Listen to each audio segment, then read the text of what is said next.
Hey, welcome to Eastown Online. My name is Clint Dupin.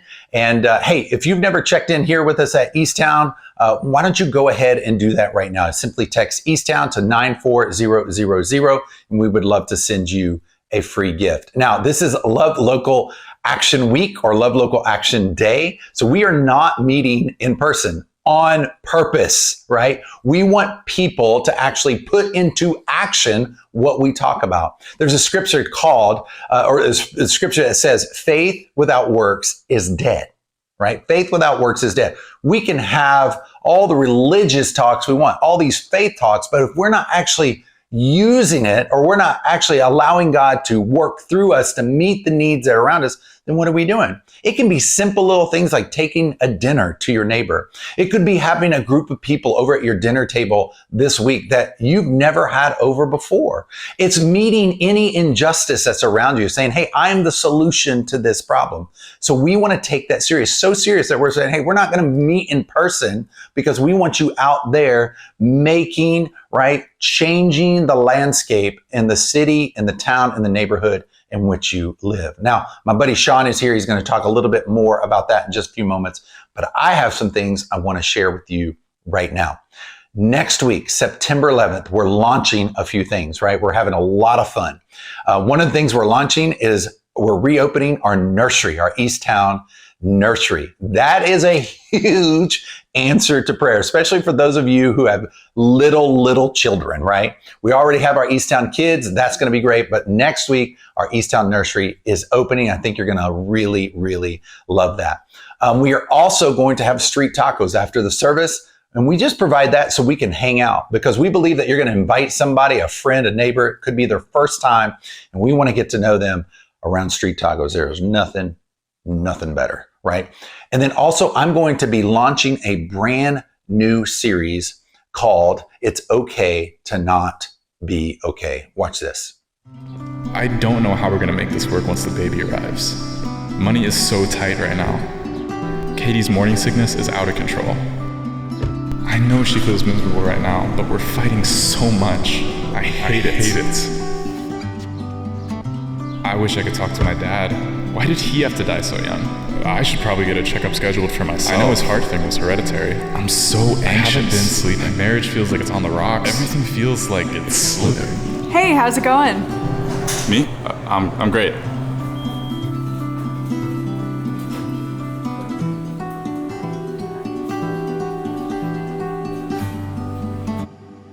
Now, you can probably agree with me that a lot of us have done that, where there's these things that are going on in our life and we just kind of just deal with it, maybe anxiety or fear or doubt, whatever it might be. And it's okay to not be okay. So that's what we're going to talk about starting next week. Then the following week on September 18th, the afternoon of September 18th, after our service at Eastown, we're doing something for the first time. It's called the Freedom Walk. This is in partnership with New City Church and Love Never Fails, our Love Local partner. Now, they are doing some incredible things here in the Bay Area. They are kind of acknowledging like, hey, there's a lot of beauty in the world, but there's also a lot of bad in the world, especially when it comes to human trafficking. They are fighting back the injustice of human trafficking, especially when it comes to young children and young women. And so they are providing homes, safe homes. They're providing so much support in that area. We want to do all we can to help them. So this is a way that you can actually help. You can put it into action. It's at our Freedom Walk, and we're going to have that at Fremont High School, right, in Oakland, and it's going to be incredible. So make sure you go online and sign up. You can do that at our Eastown.church, or you can go to our Eastown Church app and make sure you register there. It's $25 per person, and all of the proceeds goes towards Love Never Fails. We're going to have dinner together. We're going to have events. We're going to do a walk. It's going to be awesome. So make sure you're there on September 18th. Sign up today. Last but not least is our Vision Night. We have this annually. It's coming up on September 25th. I know I'm giving you a lot of stuff, but I want you to listen to myself right now. Hey, what's going on, Eastown community? Clint Dupin. I'm sitting in the multi-purpose room here at Iron Horse Middle School, where we meet in person for Eastown on Sunday mornings. And our team just got done tearing down. They do this every single Sunday. They set up, they tear down. And I'll tell you why, because there's a vision, right, for what could be. And what we've seen over this past year of people who are connecting and discover community and maybe even a new life in Jesus. And that's why we do what we do. And another thing that is so important to us is our vision night. And we do this every single year. It's an annual event that we consider one of the most important things that we do as an Eastown community. So if you're attending Eastown, we want to invite you to this, but more importantly, if those of you who are being generous to Eastown with your finances, those of you who are volunteering, are leaders, this night is for you. It's on September 25th at 5 p.m. It's going to be a great night. We're going to have good food, good drinks, but more importantly, we're going to kind of recap this past year because we know it's been a crazy year, but we're going to celebrate what God has done. And then the other thing is we're going to look forward to the future. Like what is coming? What are those 2 or 3 things that we're going to really be focusing on as an Eastown church and community? I'm going to talk about that. My wife, Michael, will be there. We'll be discussing about the vision of Eastown. Remember, September 25th, mark that in your calendar right now at 5 p.m. It's going to be a great time that we are together. It's kind of funny, right? I introduced my own self. But anyways, that's going to be on September 25th. Going to have a great dinner, great drinks, share some vision of what's happening here at Eastown. So make sure you're there that evening, September 25th. Put it in your calendar, 5 p.m. So today I have my good friend, Sean Whitty Allen. Grew up in the Bay Area, stud football player, actually was the starting quarterback for University of Hawaii, and now he is a church planter in Hawaii. So that's pretty cool, right? So Sean is a really good friend of mine, really good friend to Eastown, and so I hope you enjoy him today. Here's Sean. Aloha Eastown Church. My name is Sean Whitty Allen, and I have the privilege of pastoring Mana Church in Hawaii on the beautiful island of Oahu in the second city, Kapolei on the west side. And I'm a great friend of your pastor, Pastor Clint and Michael Clint. We are in the same network. He and I have become close friends over the years. In fact, we have been roommates multiple occasions on our annual training events. And so I've gotten to see a lot more of Clint than I would maybe like to. But in terms of who he is, I love everything about your pastor. He's been such a blessing, such an inspiration. You guys know, and your guys' story is a huge inspiration for us. We started our church right at about 5 years ago.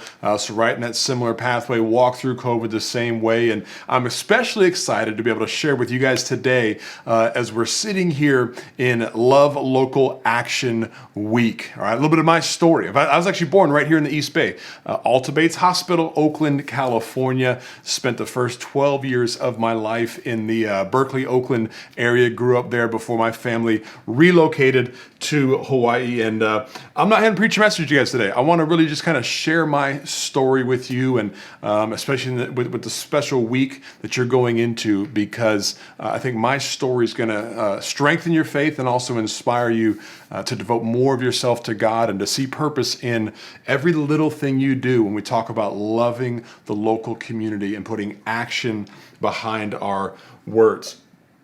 In my upbringing, both my parents ended up in Berkeley as hippies. My mom from the East Coast, my dad from the Midwest. My mom grew up in a very, very strict religious environment on the East Coast where women were basically only allowed to go to school, cheer on the boys, make babies, and raise the family. And so she being a leader and she being woke long before it was a thing, the moment she could, she got out of there, migrated west with her best friend, drove across the country. I have 2 last names because she felt like there's no way a woman should have to give up her last name to a man. And so yes, Whitty Allen, it is a very unique name. My dad was from Minnesota in the Midwest there and kind of grew up again in a little more religious environment, went to Vietnam and really kind of lost his faith there, couldn't understand how a loving God could allow those things to happen, and more so really never experienced the love of God. And so he also got home and went to law school and became a civil rights discrimination lawyer, moved out to Berkeley to kind of fight the power. And that's where they met. That's where they got together. That's where I was born. And when I came to faith as a freshman at the University of Hawaii, that's when my dad looked me in the eyes and said, "You are not the son I'd hoped to raise." I was on a full football scholarship. I was a 4.0 student. I was trying to live my best for Jesus. And he said, "You are not the son I'd hoped to raise. I cannot believe you're putting your faith in a God you can't see. I taught you better than this. My mom was crying. She said, you've ruined your life. And I'm like, what are you talking about? I just need my sins forgiven. That's the step I've taken. And a lot of times I say that, I'm not trying to give you the wrong picture of my parents, okay? They are some of the nicest people you will ever meet. They love me to death. They are kind. They're generous. They're great people. They do a lot of great things, with their lives. They've made a difference. And so oftentimes people think, well, they must be just these demon-possessed antichrist. No, they're great people. They simply do not believe that there is a God of heaven who created all things and sent his son to earth. The gospel to them is foolishness, as the Bible says. They were not fans of me becoming a Christian because of their experience with people who represented God not being one that was very life-giving. And in 2 Corinthians 10, Paul tells us this. He says, we are human, but we don't wage war as humans do. We use God's mighty weapons, not worldly weapons, to knock down the strongholds of human reasoning and to destroy false arguments. We destroy every proud obstacle that keeps people from knowing God. We capture their rebellious thoughts and teach them to obey Christ. See, this is where my parents were. And in many ways, they still are, kind of holding on to human reasoning and some of these false arguments about God and about the things of God. And often most of the people around us, this is where they are as well. They're great people. They're nice people, wonderful people in our community. They don't understand the truth about God. They're hanging on to human reasoning or these strongholds that Paul talks about here. In fact, that's where I was when I came to faith. Growing up, I remember in high school, I was kind of the guy that would always argue with any Christian I met and just tell them how foolish it was for them to believe that they were going to be forgiven and go to heaven just because they believed some guy died on a cross, and yet I was going to go to hell, even though I was trying to do my best to do more good than bad. And what's funny is I was so Bible illiterate that every time I watched a football game, I'd see the guy with the rainbow afro and the John 3:16 sign, right? Like, who is John and who is number 3:16? I had no clue that it was a Bible reference. Again, I had never set foot in a church in my life. The first time I set foot in a church, actually, it wasn't because I was seeking God. It's because I was seeking the good-looking girl who invited me to church, who happened to be on the worship team. And I said, yeah, girl, I'll be there. I'd love to hear you sing. And so I showed up at church, and no good intentions, not pure motives, but the pastor that day shared a verse out of John where Jesus says, I am the way, the truth, and the life. Nobody comes to the Father except through me. And when he said that, it really jumped out. I mean, it really threatened. I was hanging on to all that human reasoning, right? And just the false ideas about God and all these things. And that threatened every single one of those things I was clinging on to. See, I was always taught, right, if you do more good than bad, you'll go to heaven. All roads lead to heaven. All religions are the same. They're all equal. Jesus' followers just take his teachings to literally all these things. The Bible's written by man, so you can't trust it. And that's kind of what I was taught. And this kind of threatened to dismantle every single one of those kind of false arguments and strongholds. And I say threatened because my life didn't change that day. I didn't leave there having made a decision, not because that wasn't true, but because I hadn't yet witnessed it lived out. See, that's where Love Local Action Week comes in. And it's why I'm so inspired by what you guys are doing. And I love it when churches kind of get outside of the box and outside of the walls of our church buildings and our services and actually take the love of God into our communities to meet people where they are. See, what are the weapons of our warfare that Paul's talking about that are so powerful, right? It's prayer, it's truth, and it's love in action. Jesus tells us in John 13, he says, a new command I give you. Love one another as I've loved you, so you must love one another. By this, everyone will know that you are my disciples if you love one another. See, something happens when our love for one another, when it's genuine, and then it spills outside of our church context into the community. There's an overflow into the community. Something happens when people see by demonstration, right, the love of God right there in their everyday life. See, There's a business strategy called kind of red ocean versus blue ocean, and many of you are probably familiar with it. If you're not, super Cliff Notes version. Red ocean is there's a lot of people already drawn to your product, lots of competition. We're just fighting for the same people. Blue ocean is when it's the group of people that are not really interested in your product, and if you can find a way to tap into blue ocean people, right? There's no competition there, those types of things, but they're not naturally interested, and so it's a lot harder. So most people just fall into the red ocean. See, I was a blue ocean person when it came to church and Christianity. I had no interest in God. I had no interest in the things of God. See, the church was never relevant to me. See, because I didn't believe and because there wasn't really any churches around me that ever got outside of the four walls of where they met. I mean, the only people I knew that went to church lived the same way as me, acted the same way as me. Like, there was never an authentic expression of the love of God that I encountered in my life because I was not naturally drawn to a church setting. Great churches, I'm sure, but because I was a blue ocean person, I had no draw there and they had no strategy to reach me. But when I look at the Gospels and I look at the book of Acts and I look at the early church and Jesus' ministry, so much happened in those blue ocean contexts. They didn't care who you were, where you were going. They went public. They went outside into the community to demonstrate God's love so people could experience the love of God and be told about it at the same time. See, in order for me to meet Jesus, the church was going to have to come to me.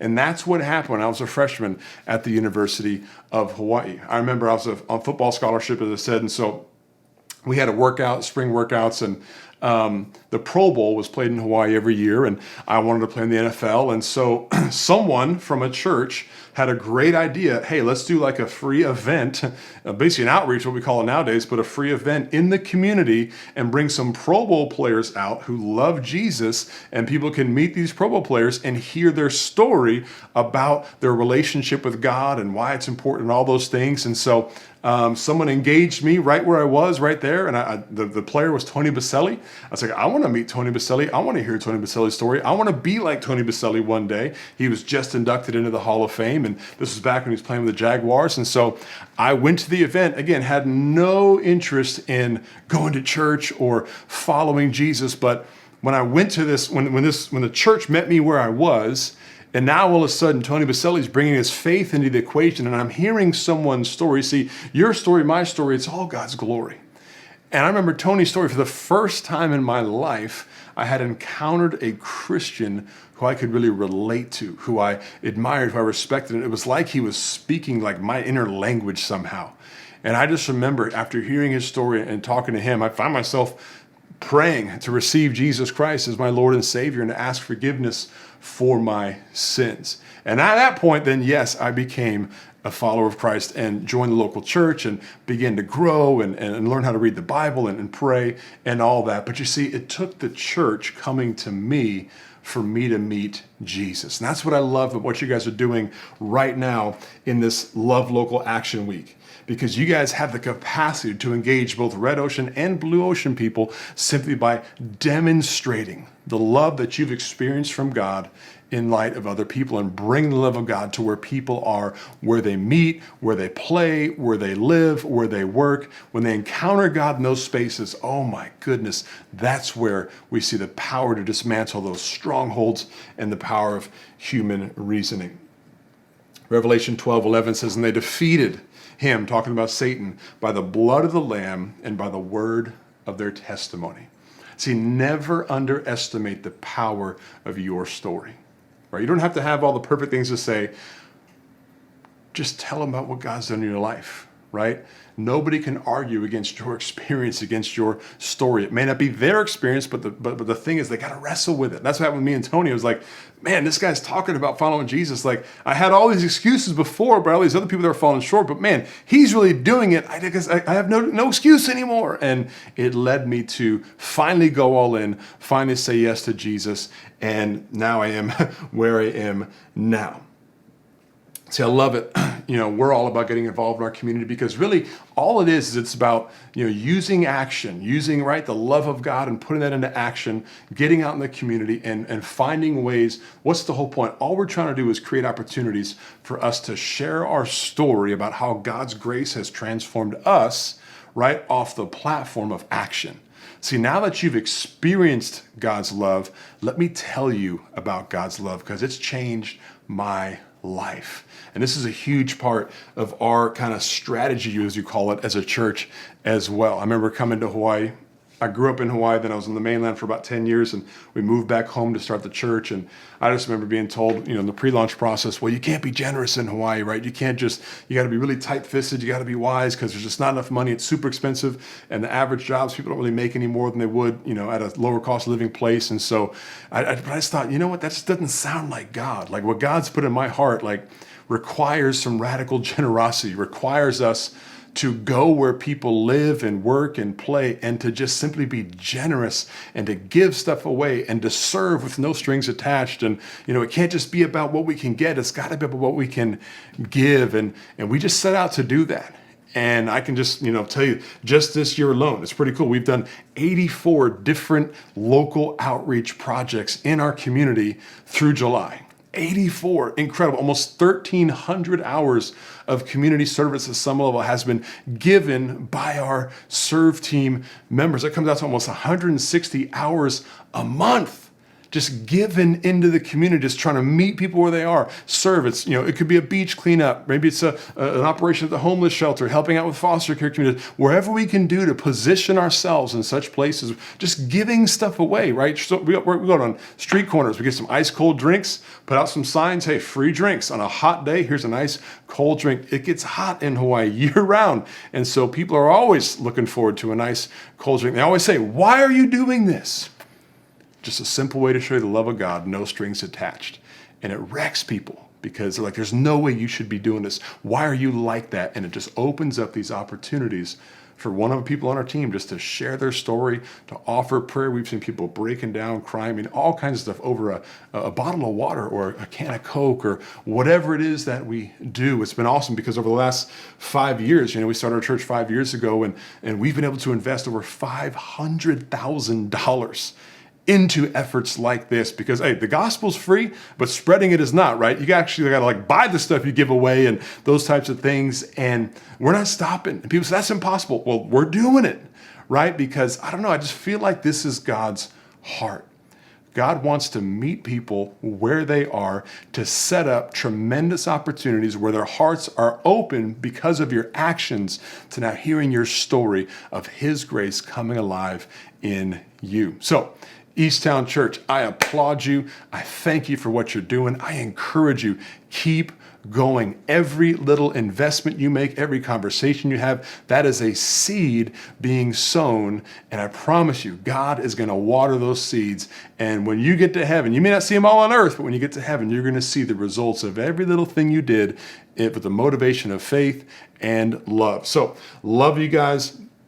I bless you guys. Coolest thing I should say is doing all this. We've seen hundreds of people saying yes to Jesus because they're experiencing God's love before we tell them about God's love. Or they've experienced Him in the community and they said, I want to check that church out. I want to show up. There's something different because why? Our love is spilling over beyond just ourselves. And to me, I just think that's God's heart. I know that's your pastor's heart. And so I love you guys. God bless you. Thank you for what you're doing. And come out and visit us in Hawaii one day. Aloha. Sean, thank you so much. What a great, inspirational, encouraging message. I hope that really connected with you. Put it in action, right? Put it in action. Hey, one last thing. Thank you for your generosity here at Eastown. We give out of what God has given us. Be generous, right? We hope that you're generous here at Eastown. For those of you that are, thank you so much. For those of you maybe who haven't started your journey, start it today, right? We believe that good things are happening here at Eastown. And without your resources, without our generosity together, we can't continue to do that. So thank you for your giving to us. And so you can simply do that by going to Eastown Church, eastown.church/give, or you can go on our app and give as well. Hey, God bless you. Remember, we will see you in person. If you've never been with us, you're only online. Maybe next Sunday is your first time that you are with us in person. Iron Horse Middle School, 10 a.m. We'll see you there.